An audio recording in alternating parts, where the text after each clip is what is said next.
মদিনার বাজার দিয়ে নবীজি যাচ্ছেন, নবীজির একটা ওট পছন্দ হয়েছে। তো নবী ওটের মালিকের কাছে গিয়ে জিজ্ঞেস করলেন, ভাইয়া এই ওটটার দাম কত? ওই দামাদামি হলো, নবী সে দামে কিনতে রাজি হলেন, কিন্তু নবীর কাছে তখন অর্থ ছিল না। তখন নবীজি ওনাকে বললেন, আপনি আমাকে ওটটা দেন, আমি এখনই গিয়ে আপনার সেই প্রাপ্যটা পাঠিয়ে দিচ্ছি। ওটের মালিক ওনাকে ওটটা দিয়ে দিলেন। আশেপাশে যারা ওটের মালিক ছিল সবাই জিজ্ঞেস করতেছে, এই পাগলা, তুমি কি যাকে ওট দিয়েছো তাকে চিনো? বলে যে না। নাম জানো? বলে যে না। পরিচয় জানো? বলে যে না। ঠিকানা জানো?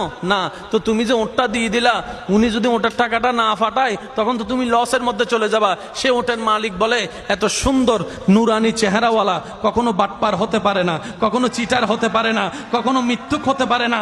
ওনার চেহারা দেখেই তো আমি ওট বিক্রি করার আগে মনটাই বিক্রি করে দিয়েছি, মনটাই বিক্রি করে দিয়েছি, মনটাই বিক্রি করে দিয়েছি। তোমরা যাই বলো, আমার মন বলে উনি আসবেই আসবে, টাকাটা পাঠাবেই পাঠাবে।